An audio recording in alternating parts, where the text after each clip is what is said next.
Um, para sa Counsel for the Defense, Mr. Presiding Officer,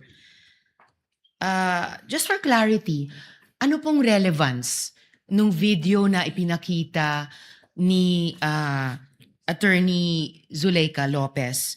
Sinasabi po ba ng depensa na yung mga alleged threats o alleged incitements ni VP Duterte ay prompted nung detention ni Attorney Lopez? Yes, Your Honor. There was a systematic oppression made by the House of Representatives dating back from their even before their mini trial, Your Honor. The committee headed by Representative Joel Chua began investigating the Vice President and her people, even when Attorney Zuleika Lopez was being interviewed by the House Committee of Quadcom Committee, Your Honor. Even if she was answering the questions faithfully and to the best of her ability, she was cited in contempt, detained. Her lawyer was not allowed.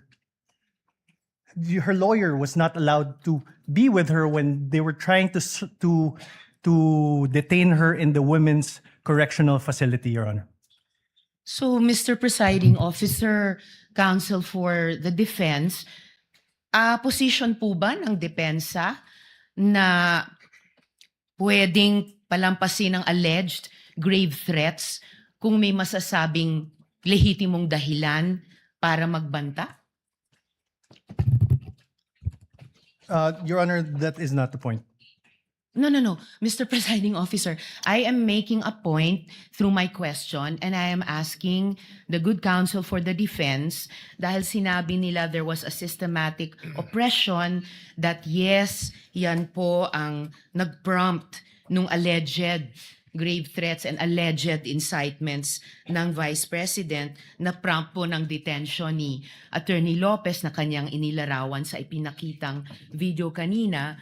Kaya itinatanong ko kung yan ba ang posisyon ng depensa na pwedeng okay lang or pwedeng tanggapin ang grave threats kung may masasabing lehitimong dahilan para magbanta.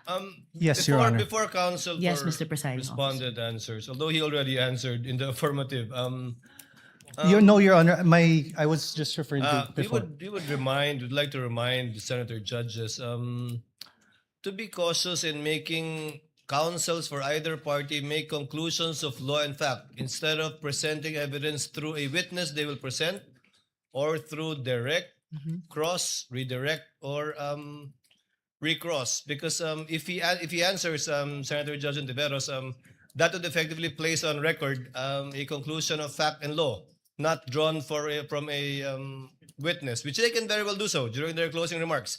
And when I allow him to speak by way of repartee to the peroration yesterday and discussion yesterday by counsel for the prosecution. But other than that, as agreed with some of the senator judges, we would try to limit the answers of the counsels for the parties. With your indulgence, Senator Judge Ontiveros, please. I submit, Mr. Presiding Thank you, Officer, may I just in closing make of record that I also appreciated and also submitted to the ruling of the Presiding Officer yesterday because I appreciated that it partook of the history of impeachment proceedings in this court. Pinag-aralan ko rin po ng maigi ang mga nakaraang mga impeachment trials at di hamak na pati noon naging liberal ang pagpapahintulot nila sa mga katanungan ng mga senator judges para lang mas maliwanagan ang iba't ibang punto. So I again thank the good presiding officer and again reiterate my submission to his ruling and thank the good counsel for the defense for his response. We thank Senator Ontiveros for her indulgence and understanding. Senator Villanueva.